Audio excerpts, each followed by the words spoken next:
Well, hey everybody, welcome to the Branch Podcast. My name is Chris, and I'm one of the pastors that are typically on the show here. And typically I'm joined by Pastor Matthew and Pastor Anthony, and we sit down and we have a conversation. Well, it's summertime, and we're all trying to get caught up on rest and getting ready for the fall. And so what we've decided to do with the Branch Podcast is we are going to be rebroadcasting some of our favorite and some of your favorite episodes from the Branch over the past year and a half that we've been doing it. And so we've got great conversation in store for you. And again, these were your choices and our choices of favorite Branch episodes. Though I'm pretty partial that they're all really, really good. But I hope that you stay tuned, enjoy the conversation. And if you see that this was one of your favorites, be sure to share it with a friend and share it so that their faith can be increased and they can grow as well. So without further ado, here's today's conversation. You know, like this morning when I came in, I ended up worked out and then I showered at the church, and I realized I didn't have like my shower bag, so I had to kind of make do. But I didn't have any hair product. The reason why I say all that, I started thinking about, so if people don't see my fuzzy hair, that's why. No, but I started thinking about. I was like, you know what? There's so many comforts that we just get used to having. So even deodorant, I had to go find deodorant in my workout bag and different things. But I was thinking about in life, if I had to get rid of just one of the staple comforts. So I made a list. So I'm gonna ask you guys. So if you had to get rid of one of these 6 things, okay? You had to pick one to lose. And then, well, if we have time, what's the number one thing that you would keep, okay? So if you had to get rid of one thing, indoor lights, indoor heating. So you could heat your house, but the convenience of thermostat heating. Cooling, so lights, heating, cooling, indoor plumbing, indoor gas or electric to cook. So you would have to by fire. And the last one is refrigeration. All right, so lights, heating, cooling, indoor plumbing, indoor cooking, and refrigeration. Which one would I get rid of? Which one could you get rid of that? Would you say, you know what? Indoor plumbing. I would say get rid of lights, man. I could light candles all over the place and be fine. I like that kind of, ambient light. Chris you said it so fast. Plumbing. I need to know, man. That's such a major thing. I was going to say plumbing would be game over, man. I know. Nah, I've spent enough time camping. I'm good. Man, what kind of camping are you doing, man? When you're backpacking, there's no bathroom. You're talking about haul up a bucket from the well then? Yeah. Is that what you're using to get water? Create an outhouse. Oh my gosh, man. They did it for, my grandparents still had an outhouse on their property when we were kids. So we're talking 1980. So I guess, are we including in plumbing water lines, right? Yeah. I think that's one of the ones I would say I definitely would not. That might be my top. That's interesting. Okay, so your lights. I could get rid of lights. That's no problem. You got windows during the day, at nighttime, lighting some candles and stuff. I like that anyway. I think that'd be kind of cool. I think I would get rid of air conditioning. I love air conditioning, but of all those other conveniences, I like flipping a light switch. Really? I could do candles, but I like the light switch. Yeah, I want heating. I hate being cold. So I want heating. Yeah, indoor plumbing. That's not even an option. All right, so your number one then? What's the number one thing you love the most? Lights, heating, cooling, indoor plumbing, indoor cooking, refrigeration. I'm definitely keeping refrigeration. Yeah. I want the access to food for long periods of time. I said that would be rough. You think about how much stuff you put in the fridge that if you didn't have that. Yeah, all I'm going to say is whenever you have a refrigerator break, you realize how inconvenient it is, right? Or a cooler go out or something. Yeah, I would say I still think plumbing would be number one, just for only because, recently that our well pump went out and you realize legitimately how many things, just not having water, you can't do anything. It was unbelievable. So even not having it for a day or two would According to Chris, you still can do stuff. You can go and you can dig a hole. Seriously, even your toilets though, you can't, once you can't get water to them, but you're talking indoor plumbing, you're talking about the actual drains itself. So that plus the water, there's no way. That's my number one. Yeah, plumbing's my number one. Refrigeration would be number 2 probably. So refrigeration is number 1 for you? Yeah, air conditioning is number 2. I hate being hot. I can't sleep if it's too hot. So it's I got to have air conditioning. Yeah, that's a really good question though. That's rough. Yeah.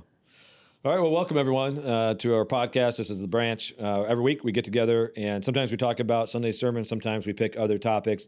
Today is an other topic type day. And what we're going to be talking about today, guys, is mainly difficult relationships, not just relationships.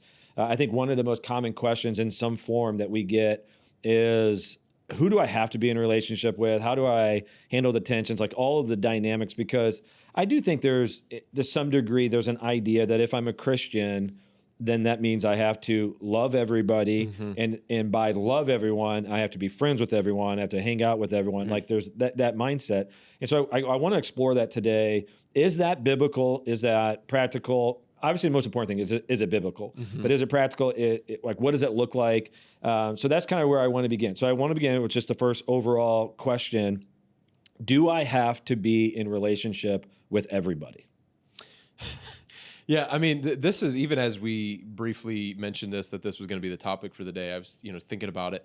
And I would say, number one, I don't think the Bible does demand that anywhere. I mean, Jesus in the Sermon on the Mount, he makes a reference to how, this idea, this contrast in the kingdom life where Gentiles will, love those that love them. And if you only do that, basically you're no different than them. And he compares the same thing, if you greet only those that you know. So there is this sense in which we're supposed to be, I guess you would say, friendly, for lack of a better word, in that we're supposed to be welcoming, inviting as ambassadors of the kingdom.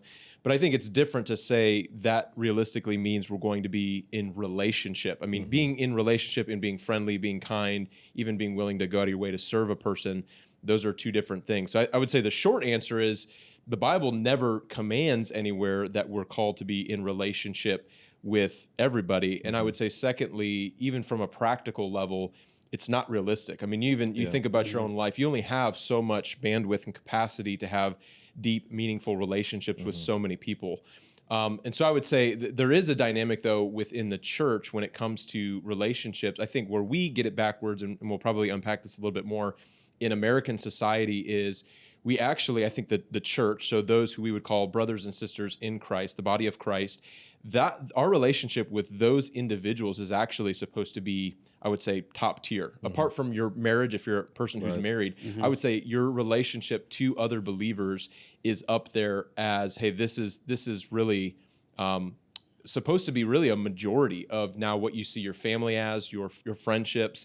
And so I would say in American culture, that's probably a lot lower on the list for most people. Right. But to answer your question overall, I don't think realistically we can have relationships with everybody, and I don't necessarily think that's what the Bible commands. Yeah. I tend to think it falls in the line of like the level of relationship or the degree of relationship with which we're in people. Like I can walk up to somebody on the street and I'm called to be Christ-like to them, whether I know them or are in a relationship or not. Am I called to be their best friend?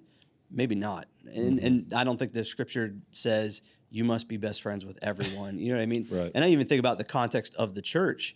Like, I don't know that the calling is to be best friends with everyone. Sure. It is to bear with one another, be in, you know what I mean? Care for one another, help each other, which there has to be some level of relationship, but not to the degree that relationship plays out. I think there's a lot of flex there. So yeah, that's kind of where I think about it. Yeah. So let me even define the question a tad bit better. So you answered what I was saying, but I think oftentimes that the tension isn't so much, do I have to be with friends with every single person? Because I think we realize that's not realistic. That's not going to happen. But do I have to continue to be in a relationship with someone I at one time was, and maybe there was some tension, maybe there was a fallout? Do I still need to be in relationships with them? So as you guys think about that, I mean, like when I think about it, one of the things that's interesting when you look at Jesus and what he modeled, Jesus strategically or had strategic relationships. So we see in Scripture that there's the masses that followed him. We see in other capacity, there's the 120 or so, like it's mentioned in one spot. There's another where he has the 70 he sends out. You go down to the 12 disciples that were closest, and even within that group, there was his core, the three. Yeah. And so you see, like there was a strategy to it. To somehow, he never defines what it was that led him to do that. But Jesus was comfortable realizing not every relationship was going to be the same. Sure. And there was even passages of scriptures where like Jesus would not entrust himself to people because he knew what was in the heart of man. It says that in John 3. And so like there were times that Jesus knew like this group I have to protect myself from. He knew very well that the Pharisees were set out to trick him. So he approached them differently than he did other groups. So there was a lot of wisdom in how he treated. So he wasn't just opening himself up blindly saying, yep, I have to be in a relationship with everyone. Right. But like, again, I think a lot of people, it's the tension of like, I was in a relationship, this person did something. Do I still have to? Like, so we'll unpack it more. So you don't have to go into a long answer, but what's the kind of the short summary answer? If I'm in a relationship with someone, is it possible that we just won't continue to be in a relationship and that's okay in the eyes of God in the Bible? Yeah, I think, again, we have to define because I think in relationship, depending on who you're asking, what that means is going to entail different things, right? So being in relationship with them. So yeah, are we talking about, saying hello? Are we talking about hanging out on a regular basis? Are we talking about texting? I would say overall, there's going to be people in your life that when they hurt you, when they do something, maybe they demonstrate that they're a person who's not trustworthy. Maybe they gossiped about a conversation you had with them. They slandered you, talked behind your back. I mean, there's every option available that most people have experienced in some form or another. And I would say, no, the Bible doesn't demand that you be best friends, to use that language, with that person. The reality is, yes, we're called to forgive. We talk about this idea before. We're called to forgive. We should be people who are always striving to reconcile if possible. And so this gets into even the conversation around conflict and confrontation. How do we do that lovingly? How do we do that with wisdom? How do we even think about that? Because there's another component of it is, if this person is a Christian, it is the loving thing to do to confront behaviors in their life that is dishonoring to the Lord and has hurt you. So there's an element of that's even a part of this, where some people would say, well, I'm just going to ghost them. I'm not going to talk to them anymore. I'm not going to address the issue because I don't want to be confrontational. Because even in the minds of many Christians, confrontation is seen as evil or wrong, which I don't agree with. I think the Bible tells us we should lovingly confront issues when a person is in error. And so there are those components. I think the short answer is no. Yes, we're called to love. We're called to forgive. We should be people who are striving for peace, striving to reconcile. But there are times when a person shows themselves to not be trustworthy, or to be a person that, compatibility-wise, maybe there's just some things. I mean, that's the other practical side of it. There are just some people, personality-wise, maybe we don't get along with great, and there's a wisdom in maybe realizing that. Doesn't mean we hate them, doesn't mean that we wish ill towards them. You can still love a person without being in close proximity to them. Yeah, I would just say this. I don't want to reiterate what Anthony said, but if you have done those things of relationship where you've confronted them and you have told them the grievance that you have with them and they don't respond, I don't think there's any obligation to continue that relationship or continue to give the energy that relationship will take. Will you need to release them to God and forgive them? I do believe that there is a level of that has to take place, but that doesn't mean that you have to continue to allow yourself to be taken advantage of, to be abused at the most extreme level. If they are offending, if they are offending you, are not willing to change, you're okay to step out of that and say, I release this relationship. I really want to be in a relationship, but not at this, not at this degree, with this amount of hurt, and it's not helpful. Yeah. I remember years ago, I came to a realization that when I first came to it, I kind of struggled with it because it felt unbiblical in the sense of just kind of what I naturally thought. And the realization I had was, I don't think the Bible teaches that we are called to forgive every single person. Now, as I say that sounds shocking, but what I want to define it is, if someone asks for forgiveness, we are called to forgive that person, like 100% of the time. What I looked at in Scripture was all of the times where God commanded us to forgive, it was conditional upon repentance or someone coming to you. So even like when Peter says to Jesus, how many times must I forgive my brother? And he's like, 7. He thinks he's hitting a home run, and Jesus goes, 7 times 70. Like he just blows out of the water. He's not giving him a literal number. He's just like, whatever, all these times. But even in how he said, he goes, if your brother comes to you this many times in one day, you forgive him. But the reason why I came to the realization that we don't have to forgive was, I don't think that's how God treats us, in the sense of the sins that are forgiven are the sins that are confessed and repented from. But here's what so whenever I would say that, people would be like, oh man, like almost, I remember talking to one person, they were almost like, oh, good. Like relieved. But here's the key. We are still always called to love a person. But not in our American idea of love is too connected to our feelings. So our idea of love in America is I have to feel good about that person. You know, we think of love in romance and friendship, but when you look at the biblical love, like agape, it's more of that like commitment to the betterment. So like I'm going to be committed to your betterment regardless of how I feel about you. But the reason why, and I say all that to say, the reason why I think this is healthy is there might be a time where I can't release you of that debt. That's what forgiveness is.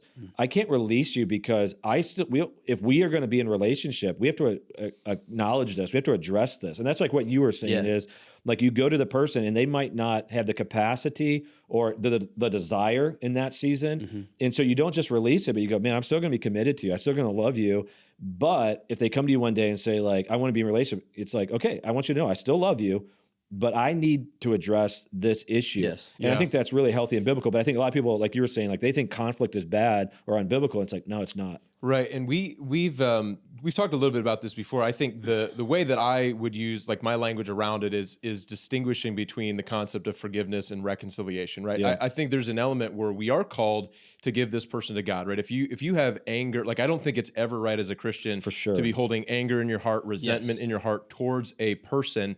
So there is a sense in which I would call that like first tier forgiveness, where we are giving that person over to the Lord and we're saying, God, I don't want to feel this way towards them. I do genuinely want to love them. I want their best, but I'm also able to recognize they're doing certain things that are hurtful to our relationship and are making it so that our relationship is no longer possible, which is where I would say it's helpful to think in terms of forgiveness and reconciliation, in that Christians are called to be people who strive for reconciliation, but there's never necessarily a command to be reconciled in the sense that another person has a part to play in that. And so there's an element where you can't be commanded to do something that's not solely up to you to do. To be reconciled to a person means that person has to recognize if they've done some harm to you, if they've hurt you, there's a boundary there to say, I'm not going to exist in relationship with you if you continue behaving in this way. So for that relationship to be reconciled, to be mended, they have to be willing to acknowledge that. They have to be willing to repent and say, I acknowledge that, I'm sorry,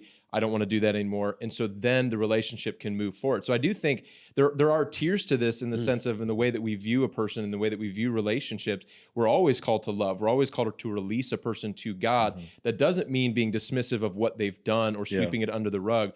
Because I think that's where a lot of people are, where they think the loving Christian thing to do is just kind of pretend like it didn't happen. And I would say, no. Number one, you're missing the opportunity to push them towards Jesus and to recognize their sin, but also you're not really doing any real service to your relationship, because that behavior is going to continue if you're not willing to acknowledge it. And where I was coming from when I mentioned that, the whole idea of being able to release them is, I think there are times where you're right, where it is dependent on their repentance. What's tricky is us as human beings. God is perfect. We are broken.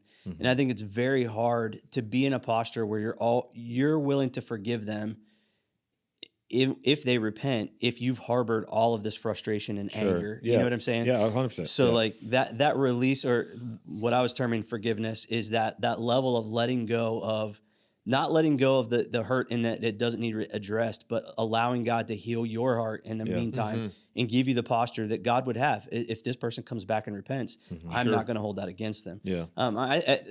What you guys were talking about, the examples I think of, I know many couples who got divorces, and I know we're going to talk about marriage a little bit more here in a second, but they got divorces because of behavior by one of the parties who was an alcoholic or whatnot. And so they got a divorce because the behavior of the person who had problems drinking was so devastating to the other person. It was not wise for them to be in a relationship anymore. What needs to happen for that relationship to be restored, if it can be restored, is the drinking needs addressed, that behavior needs to change, and then there's the possibility of reconciliation. And so like, you're right. Like you can't have reconciliation without the addressing of the sin and still continuing to have that moment where that person goes, will you forgive me for this behavior? And I want to be clear, what I'm saying too about forgiveness is, when you can offer forgiveness, you should. And I don't think you always have to have the other person fully acknowledging it to offer forgiveness. So I wasn't saying like we need to be legalistic in that sense.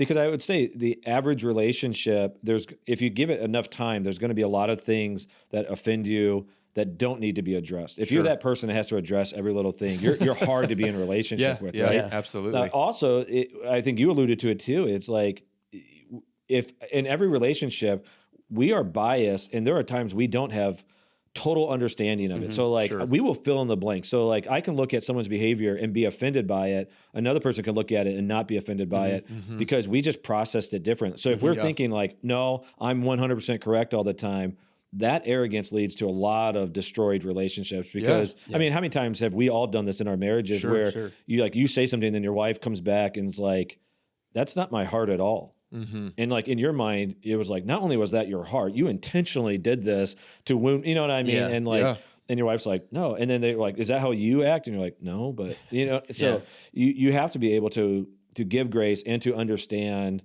we have a broken perspective. Right. Yeah.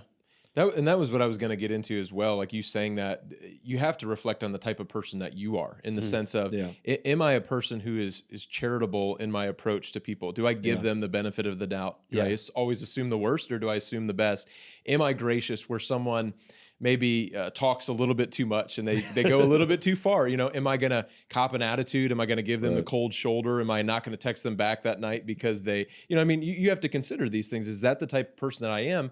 Because if you are, I would say what Christ would say to us in those moments is that we have a responsibility to play even on our side of that relationship, right? A relationship is two parties. And so we want to be the type of person that offers grace, is charitable in our approach to people, in the sense that we want people to do the same to us. And I know we've talked about that before, but it's so funny how we want grace from people, but we have great difficulty offering grace to others.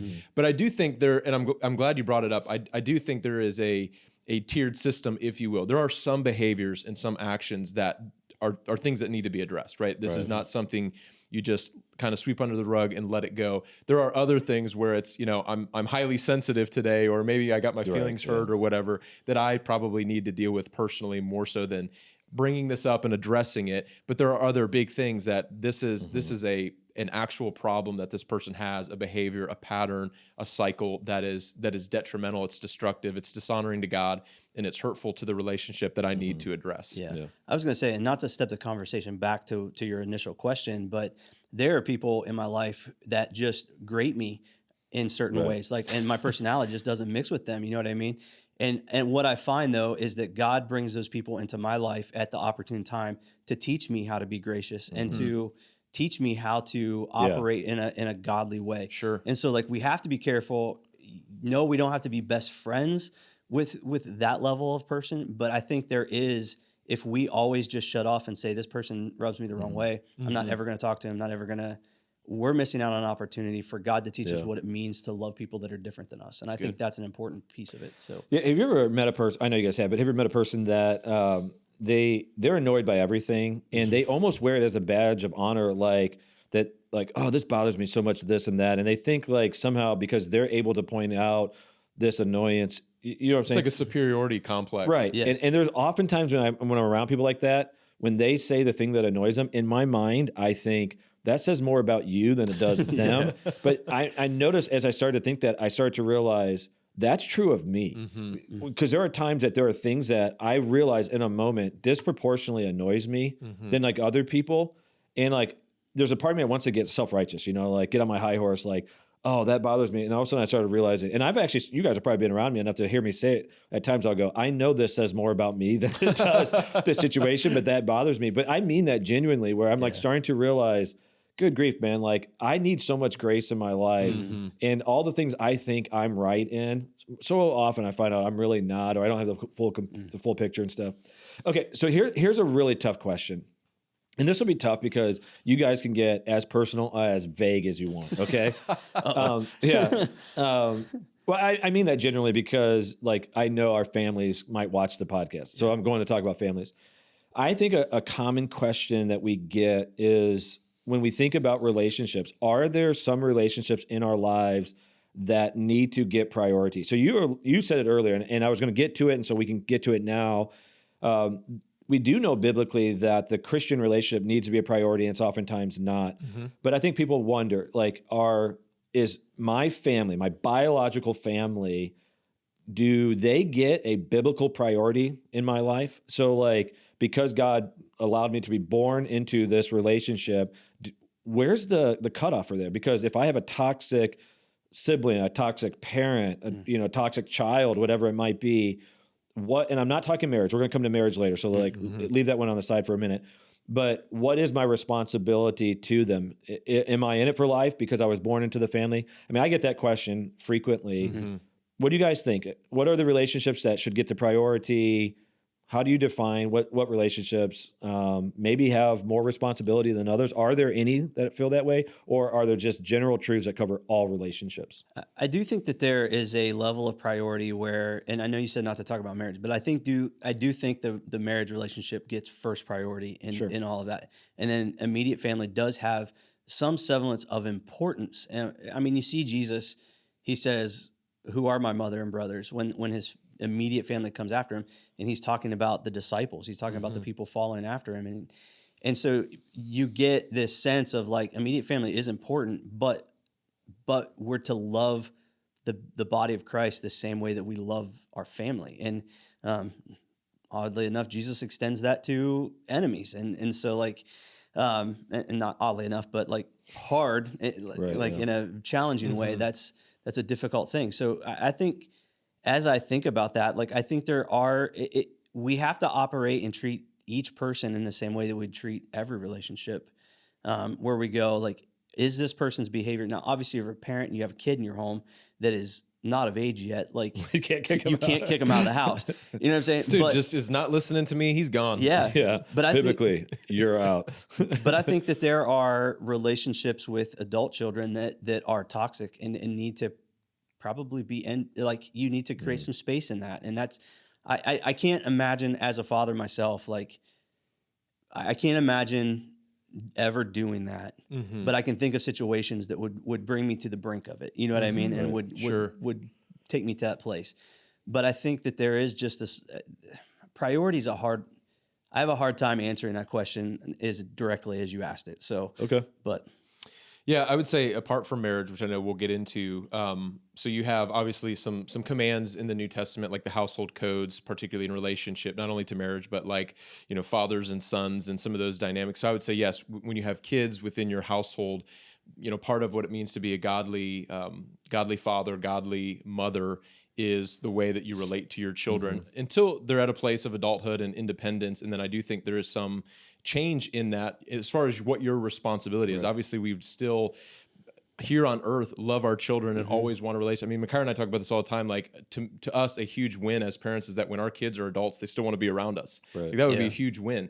And so we desire that, but I would say from a responsibility standpoint, yes, there's a uniqueness to that relationship now as a father, as a mother, to what we're called to do as faithful stewards of God's grace in their lives and to love them and to serve them and to lead them and to teach them all of those things.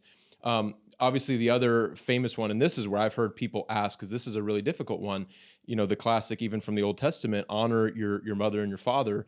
That one, I think, is where there's some lack of clarity, because when you get into adulthood, what does it look like? Clearly, we're not talking about obedience. We know what the Bible says once a person is married and you create a new family, right? Let's slow down just for a second, though, because you said obviously, but for some, it might not be as obvious. Sure. So unpack that just for a little bit. So Bible tells us to honor our fathers and mothers, but what you're saying is we leave our father and mother and cleave to our spouse. Yes. Using a King James version there. Cleave. No one knows what cleave means. Explain that though for the person, because we do see at times parents that still manipulate their children, even into adulthood, because the kids feel an obligation to respect them or honor them, and they think that means obedience or deferring to them. But there very much is a biblical idea of you're stepping out from under their authority, and now the relationship looks different. So unpack that for people, because I think that is the tension that a lot of people have is like, I respected my parents, and now I find my parents they're hurting my marriage. Absolutely. Those types of things. Yeah. So I think when you do step out and you are now forming, in God's eyes, a new family, right? Like when you are married to another person, in God's eyes, this is a new family, a new institution.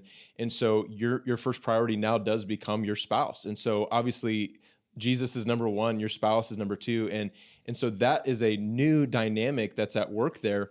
And so that becomes your first ministry, your first priority.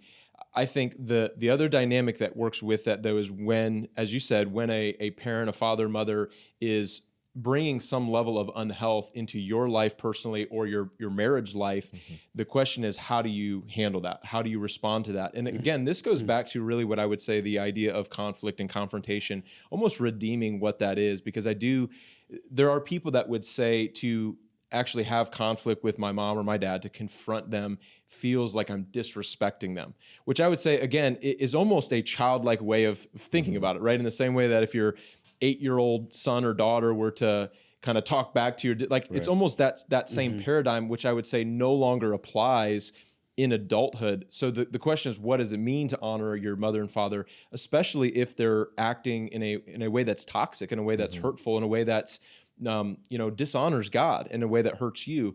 And so this is where I would say you get into the conversation of conflict and confrontation, that it is a loving thing. Both grace and truth should be the embodiment of all Christians, in that there are times where we have to draw hard line and boundaries, again, especially if your marriage is now your first priority. Right. If my parents are hurting my marriage, I have to be able to draw a hard line and a boundary to say, I'm not going to allow anything to derail what God has called me to do as a husband, and for many as a father, mother.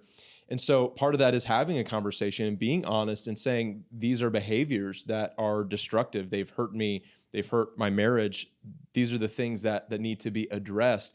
And then I think you go from there. And it does fall into the same category that I would say anyone else does at that point. I don't think there is any special category at that point for your mother and father, in the sense that they don't get special access, even if their behavior is unhealthy or dishonoring or disregarding the way that God has called us to live and to operate and love one another. And so I would say, to bring all that home, really the only unique relationships would be, in your marriage, when your children are in your household, and ultimately when you are under your parents' household, and then how that kind of moves on into adulthood and when you're married yourself. Well, even thinking about the whole idea of honoring your parents, like the context of that is the ability to care for them and see them function through life when they cannot sustain themselves anymore. Sure. And so, and the biblical command falls within a context that would have allowed for families to stay together. Like you think about Abraham, you think about Isaac and Jacob. Sure. Like they all lived together, right, in one tribe, clan, like in one area. And so you have this idea of you honor them by caring for them, allow them to continue to operate within your family. Sure. But you get to this context, it looks completely different. You know what I mean? And so what does it look like to honor your father and mother? Well, if you're having conversations with them and they're not willing to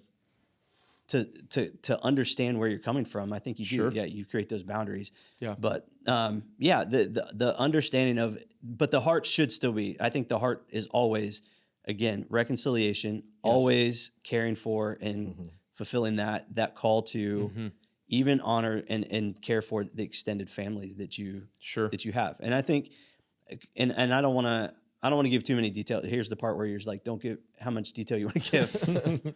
I think about in my own life, there are things that I've worked through in being adopted into my wife's family, and there's things that she's worked through in being adopted into my family that we have had to go, this is different than the way they operate is different than how we're going to operate as a family.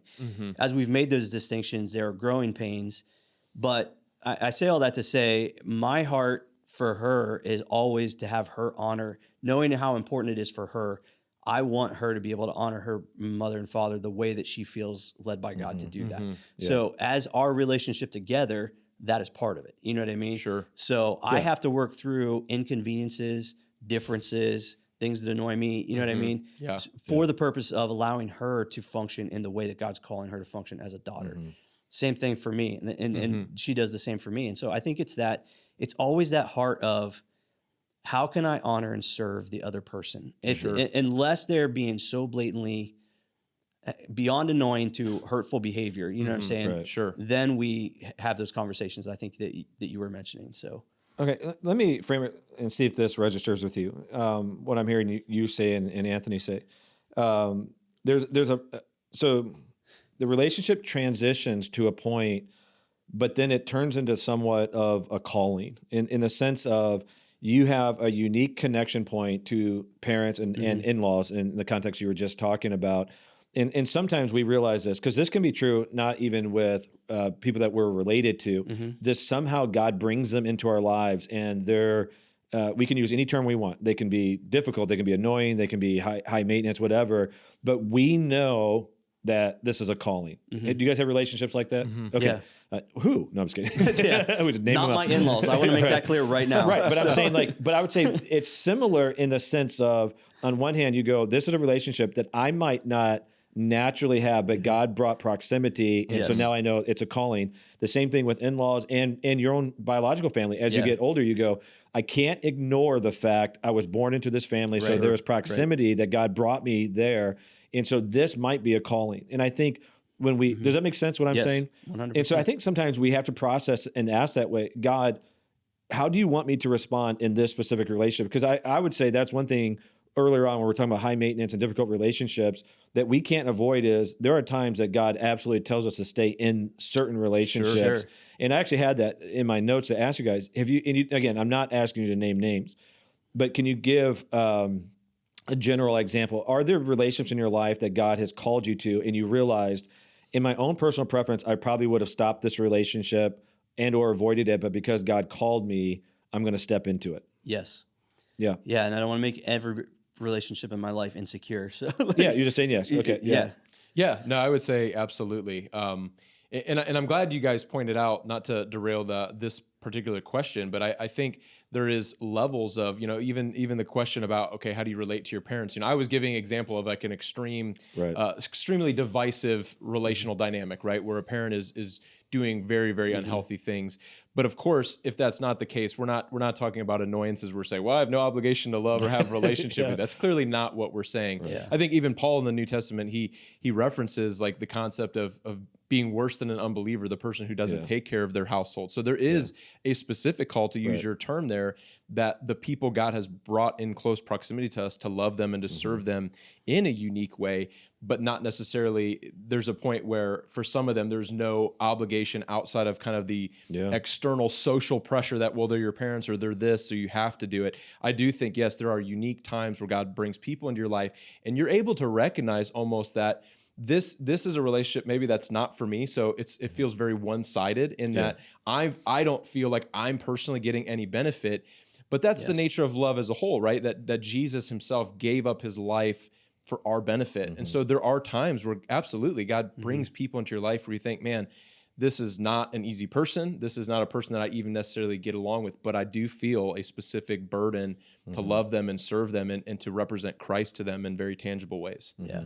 And I'll say this, like if I find myself in my heart going out of the way to go around somebody, typically that's the person that God's like, hey, you probably need to not do that and spend some time with that person.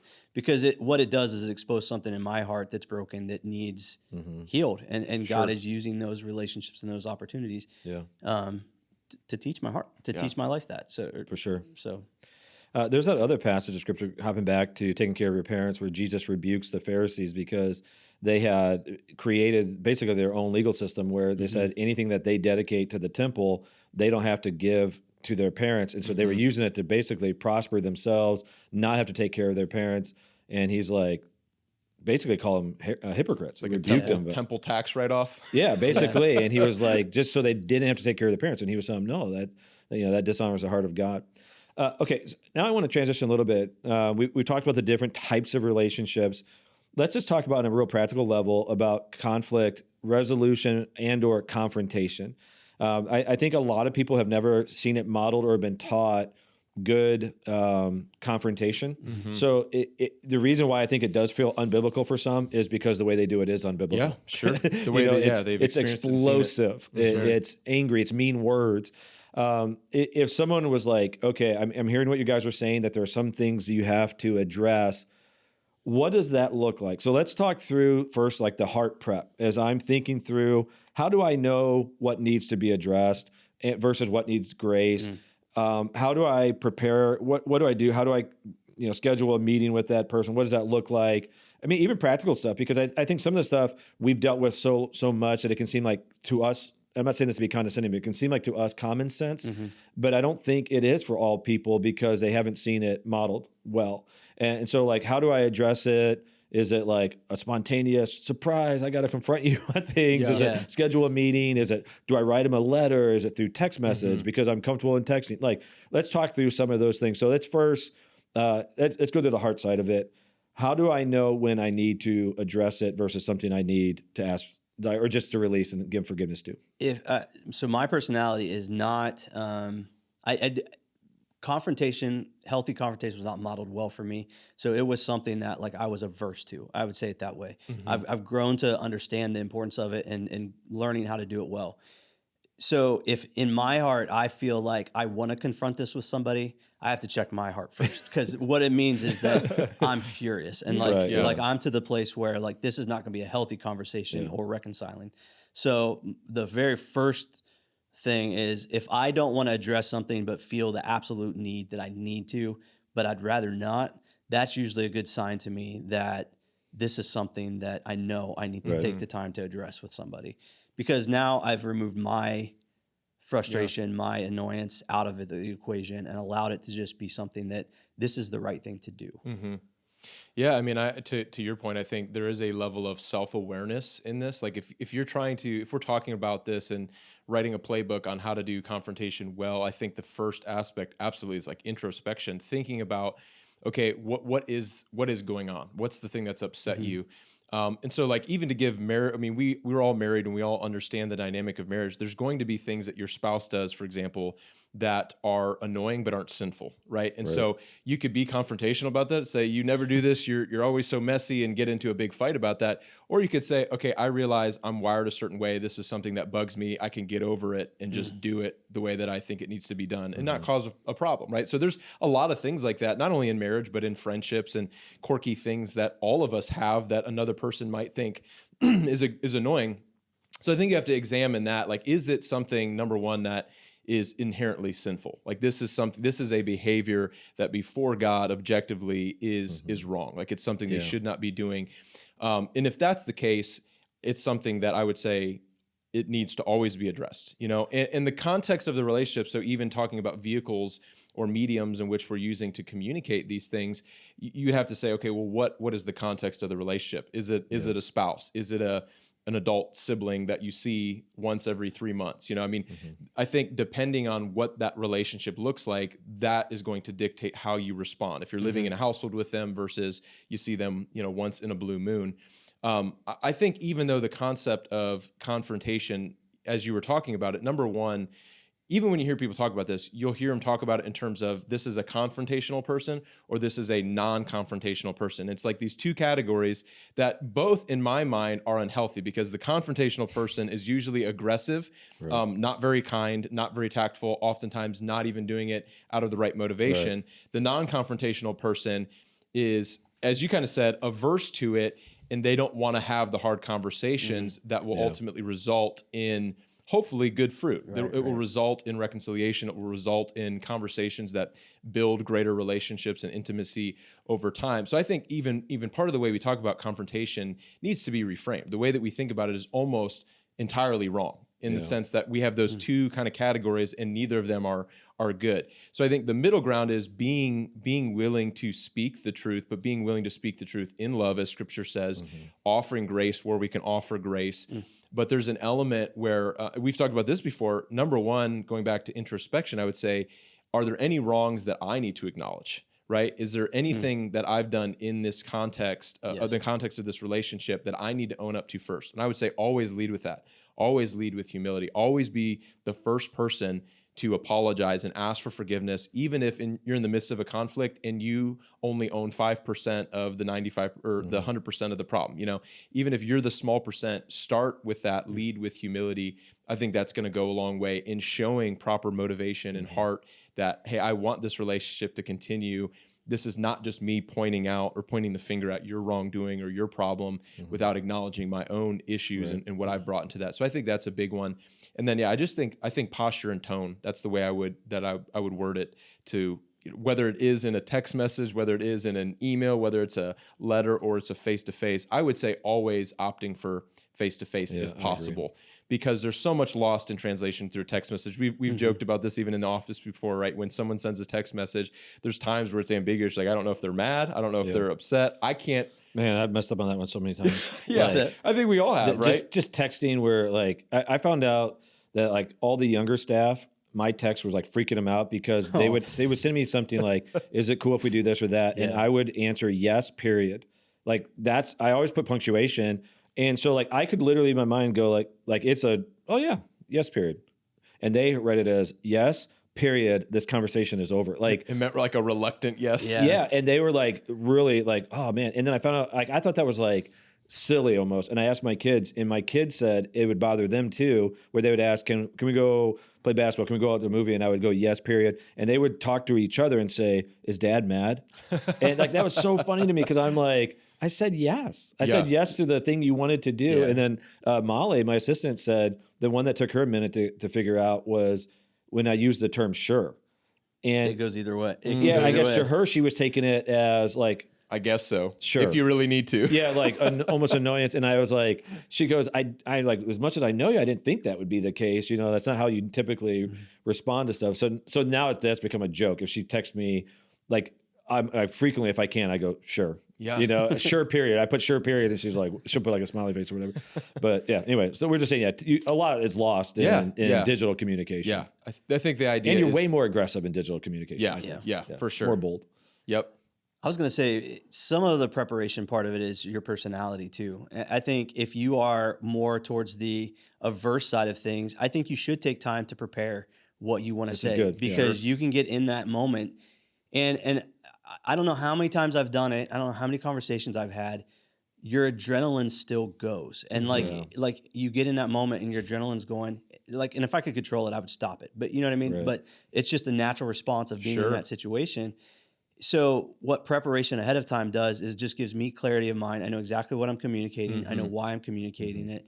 And it just allows me to relax in the moment where I'm not trying to think on my feet, where I know that's not my personality. Yeah. And so like that's something that I think is important. If you need to write it down ahead of time, that doesn't mean you communicate it through that medium. Right. But write it down, write your thoughts out, even create bullet points if you want to bring notes to the meeting. I think that's a good thing to do. I've used the combination of that where I have so I'm naturally an external processor. So like I'm fine kind of on my feet in a conversation like that. But because of what you said, I wanted to be as specific as possible to outline an issue. But I've done the kind of 1-2 punch combo where it's like, I want to send this in a text, but then the follow-up of, I would love to meet to discuss this further, so that I can kind of almost go over, hey, this is what I'm trying to articulate to you, kind of remove any or emotional response from that, so that I can almost proofread and say, is this how I want to say it? Is there anything in here that can be misconstrued? But in addition to that, I want to follow up. I want to have a conversation. I want to sit down and talk through this. Yeah.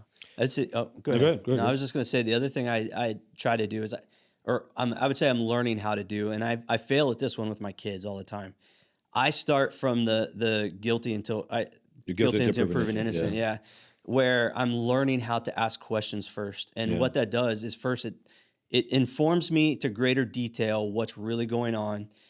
So if they've done something that I disapprove of, it makes them either tell me that they've done it, or if I can read through, like, they're making excuses about it. Like, you know what I'm saying? Like, it just gives me more information about the situation, but also it just disarms the moment. Like, and now I'm not coming to accuse you.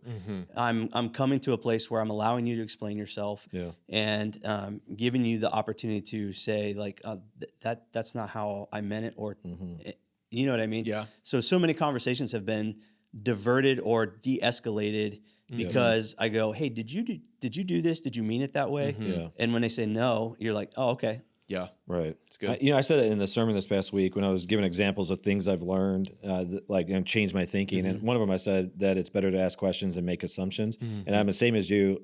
The place I've noticed it the most are in the relationships that matter the most to me, and it has been with my kids, where I've come in like gangbuster. You know, I'm fired up. Like, you did this, and to have them explain it to me and immediately know they're telling you the truth, and you feel like a total jerk. Like I've had that a few times where I'm just like, I don't like that feeling. And so I've learned now, like instead of coming in hot, just ask some questions. And then there are times that I'm like, okay, I was right. And then we have to have some consequences. But I have learned that it's just better to start with questions. It always is. You were saying earlier about the person. I'm going to give my thoughts on this. About the person who is a little bit more adverse to confrontation, writing down thoughts. I'm going to give a suggestion to people. If you're on the other side of it, and I think you were going to go there, if you're kind of a hot temper, I'm confronting everything, you should take some time too. Yeah. So on both sides, take some time, organize some thoughts. Here's my suggestion to both. I used to do a podcast by this name, but coming in with the posture of I could be wrong is critical to have a healthy perspective. Because here's what I've seen. I've seen people that have come in from the hot side when they're fired up and they're just not open to listen. They're not ready for it. And like there's too much almost emotional investment to even come down from it to say that, I'm wrong now. And so it's really difficult. But I've also noticed on the other side, people who have to really gear up to finally confront, they're so nervous and their adrenaline's going that their brains almost shut down too. And they come in and there's almost just like this, I got to get through this. And they're not listening. It's super hard. Yeah. And so like, if you can come in as best you're able and just to relax enough to say like, okay, I want to learn. I could be wrong in this. You might be 100% correct, but there might be still ways that you can communicate it. You might learn from it. And I think that's critical to it. Okay. So heart posture, get in the right spot. Let's just get even a little bit more practical now. If a person is going to confront because, they need to, what does that look like? Is that a like schedule a conversation? Do you let the person know ahead of time what the conversation is going to be about? What you got any suggestions with that? I would say yes. Yes, you need to schedule the conversation and then also let them know ahead of time. I've tried both ways and it always works out better just to be like, hey, this is what we're going to talk about and this is why we need to clarify what's going on. For one, it allows them to prepare their hearts and minds because what it does, God goes before you in that moment and might do something in their heart. Or it gets them more upset, and then you know what I'm saying. Like I don't want to paint. I don't want to paint it like it always works out that way. But or it makes them nervous, and it just gets. But at least gets them thinking about like, oh, this is something that we need to. Yeah, because so few people are great on their feet. Like so, when you just show up and go, I want to address this issue. You're a good chance is you're going to get the worst initial body language back because you just put someone on their heels. Yeah, they're going to feel ambushed. Yeah. So I think it's a way. I mean, that's one of the ways I would say to extend grace to them is to actually and to really just to be honest with them versus the kind of feels like a bait and switch. Hey, can we grab lunch? And then you just dump on them all this stuff that they're not prepared to even walk through. So I think always leading with honesty and openness and even being charitable in that to say something to the effect of, if it's a severe situation where you say, hey, this is something that's been going on and it's really hurt me. But I care about you. I love you. I really want to figure things out and work through this. I think just being open and honest with people always respond best with that. And as you guys said, it does give people time to prepare themselves and even maybe be more introspective for themselves to think through some of that stuff that you may be initially addressing on the front end and then are able to get to more in person. And that's where, again, you're able to be a little bit more open and honest and they can see the vulnerability and even just your facial expressions and all that stuff to where it's not lost in the text message and they take it the wrong way. But I think always trying to be upfront and honest doesn't mean you have to address the entire issue on the front end, but I think being open and honest about what you're trying to get at is a good thing. Yeah, I would suggest as you're making statements with that person too, that you don't make just sweeping statements. You always do this. This is totally you. Sure. It is really helpful to say statements and frame them in the way, this is what it seems to me. This is how I felt when you did this, so that it doesn't feel attacking. And there almost is a questioning element to it of saying, basically, correct me if I'm wrong. It has like that tone to it. And to make some statements and then allow the person to process. And I would say when a person speaks back to acknowledge and give ground where you can is critical. Michael Giacomoni taught me this.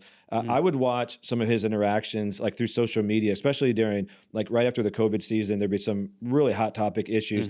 People would come in so hot with him on different things, and he would be so kind to them and would give ground 100% of the time where he could. Even at times where I thought like, I don't know that I would have given ground, not compromising in any like negative way, but where he would just go, oh, okay, I see what you're saying there, man. I probably could have done that differently. And in my mind, I was like, Michael, you were fine. This is obviously that person, you know. But what he was doing was like, and then you would just see people, if they were at a 10, they're like down to an 8. Then the next comment, they're down to a 6. And by the end, they're both being kind. And I was like, wow, it was like so redemptive in the way he did that. And I think I've learned that too. If you can just give ground where you can, it just says this is a safe place. I really do think if you go into a meeting and you are so locked into a spot, you're basically promising or guaranteeing that person has to lock into their spot too. And now you're just at war. And so giving that ground, I think really helps. That's good. Okay. One of the things, the areas of confrontation is sometimes you're in a position where it is your responsibility to confront. I think as parents, we're called to confront. For us as pastors, we're called to confront. For me as a boss, I'm called to confront at times. Speak to that for a moment in your guys' lives of how you process that as a parent, how do you process that as a pastor, where it isn't, even when it goes against, like you said, like you were kind of naturally not a person who leaned toward confrontation, but you've had to as a pastor and elder. And I've seen you grow to where now you handle this as good as anyone I've seen in my life. But you had to grow to get to that place. What had to happen in your own mind and heart to become comfortable as much as you are doing it? You guys get what I'm asking? Yeah. For me, I had to come to the place where I go, this is the best thing for our relationship. It's the best thing for the church. It's the best thing if it's at home. This is the best thing for my kids. This is the best thing for our family. And so like when I can rationalize and put my mind around, because just as much as I was averse, I'm also a rule follower. And I also like when I recognize that something's good, like I want to do that. And so like those are the things that I've had to process through to get to the place where like, okay, so this is a necessity. This is something that will bring life to this situation. And it might take a while to get around to the blessing of it. So it might go bad at first, but even because that's your mind, if you're averse to confrontation, you go to the worst case scenario first. This person never going to talk to me again. They're going to hate me, defame my name across the, you know what I'm saying? Right. Like you go to the nuclear option of like, it'll be the most terrible thing in the world. And if you can just walk yourself through and get to the place where like, even if it goes that way at first, like I trust and believe that the Spirit of God is working in their heart and mind. He's working in my heart and mind. And we might have to revisit this a couple different times, but it will be worth it in the end. It will take us to a place of life and health. So. Yeah, that's good. Yeah, I would say, so, you know, one of the ways we would probably define love is to fight for the highest good of a person. And I would say that there are just times, whether it be your own children, whether it be the people that you're leading, to fight for their highest good entails confrontation. Like there are certain things that they're doing, behaviors that they're participating in that are not good for them. And so to love them well means to confront harmful or destructive behaviors. I would say the second part of that is it really, to me, is a stewardship thing. Like God has entrusted that to us. So there is a duty in it as well. And it should be a joyful duty in the sense of, again, God has entrusted to me to lead my kids and to love my kids well, or to lead my staff, or to lead the people of this congregation. All of that is really a joyful responsibility that we get to participate with God in. And so there is a faithfulness aspect of being a good steward of what God has entrusted to me, to say, to not discipline my kids, to not address these behaviors, is to not love them well. And it's really to be disobedient to God, because I'm called to do that well. And the same for the church, the same for the people that God has entrusted you to lead.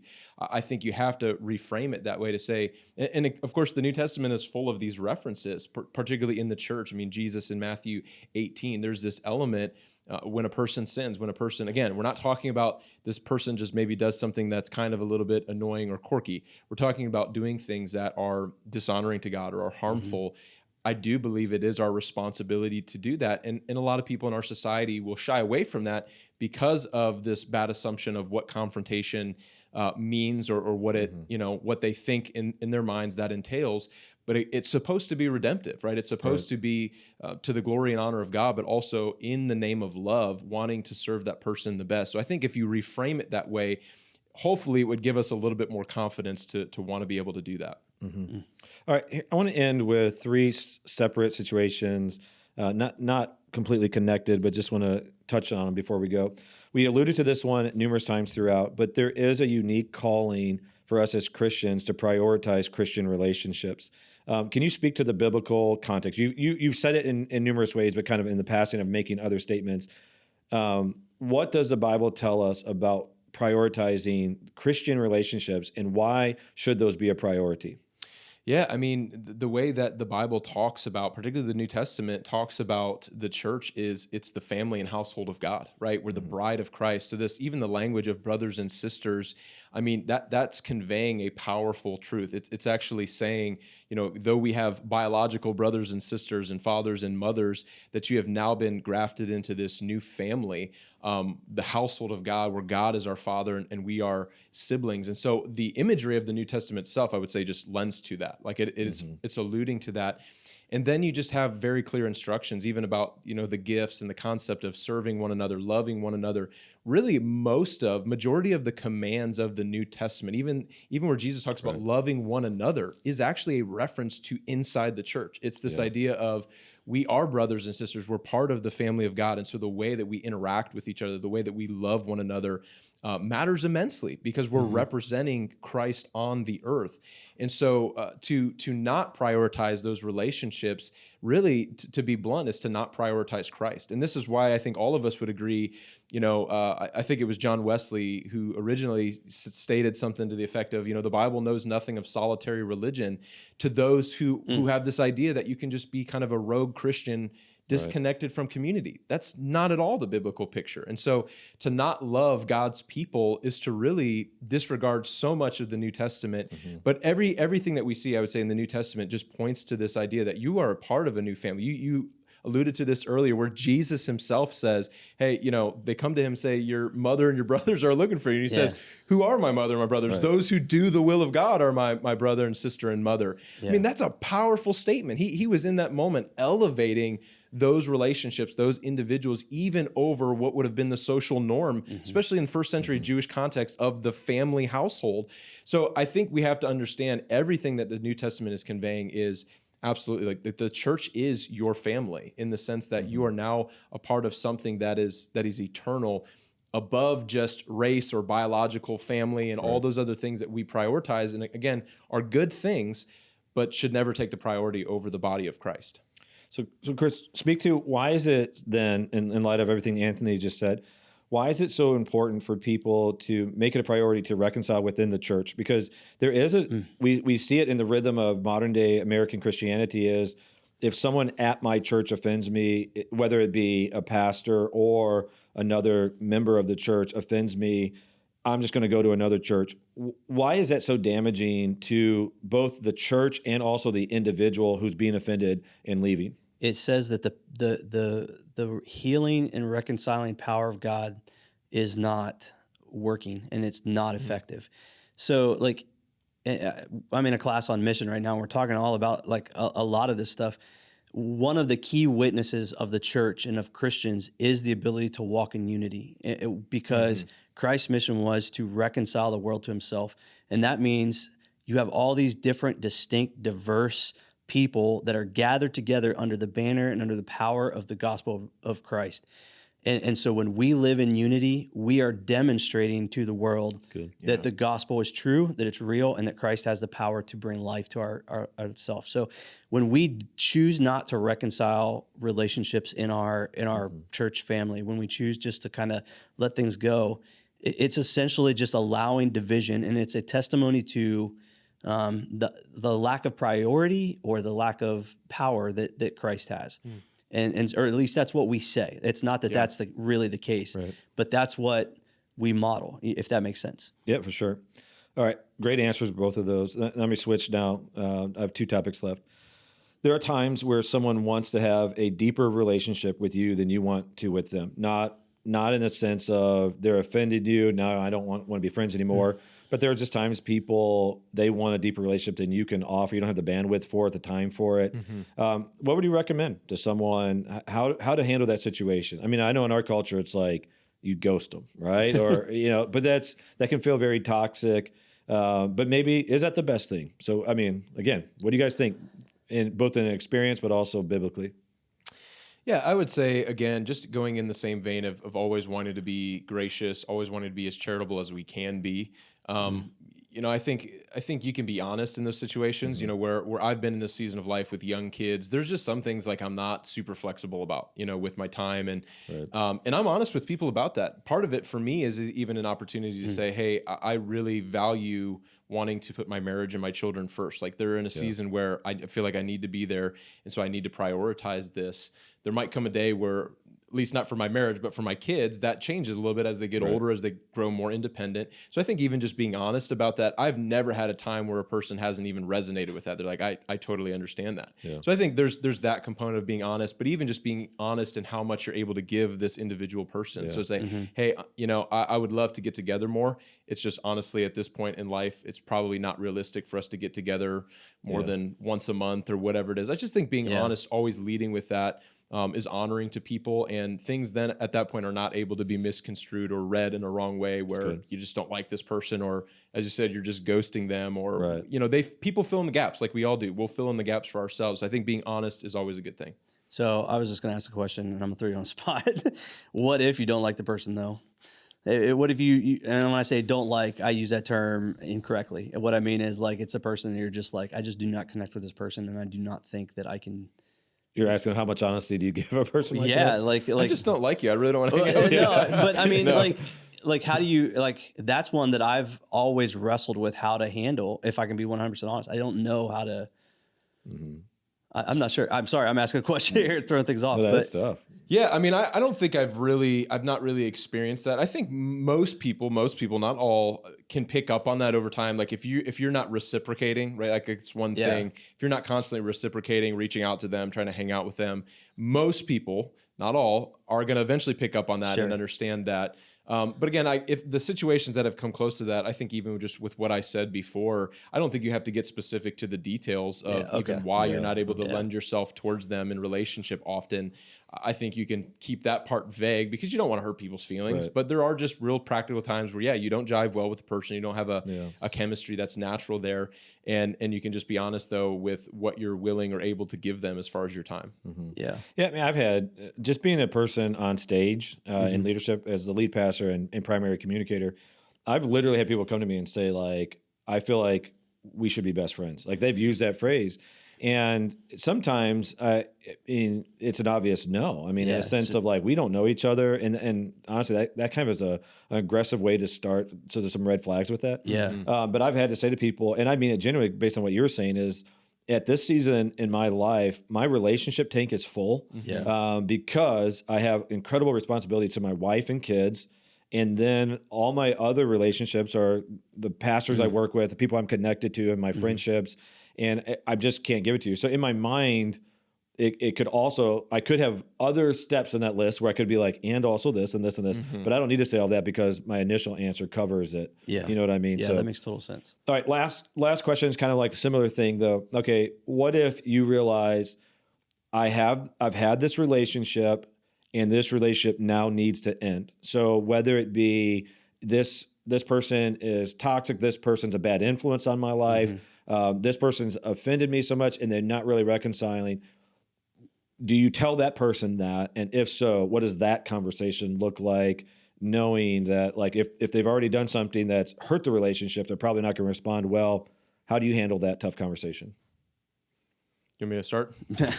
Well, go ahead. I was just going to say, I've been in situations like this. Where whether it's for a long season that relationship ends or if it's just kind of like indefinitely. But I would say the work up until that point is very important. So I would say, have you gone through all the things where God calls us to do, to try to be a person who's reconciling, to be honest in our confrontation, to be gracious in our confrontation? Have you done all of those things? Because when you do that to a certain extent, you should be communicating. There are certain boundaries that you have you've broken these boundaries. You've broken this framework for how a relationship should be operating. if you continue to do that, I'm not going to be able to continue in relationship with you. So I think there comes a time where for some people, they're not responding. They're not moving towards you. They're not willing to acknowledge whether with their lips or with their actions, the behaviors that they're doing that is being harmful to the relationship. And so at that point, I think there is no obligation, I think, to continually give excuses for why you can't be in a relationship. It's, hey, I've communicated to you on the front end what has happened. You have continuously not responded positively to what I've brought to you.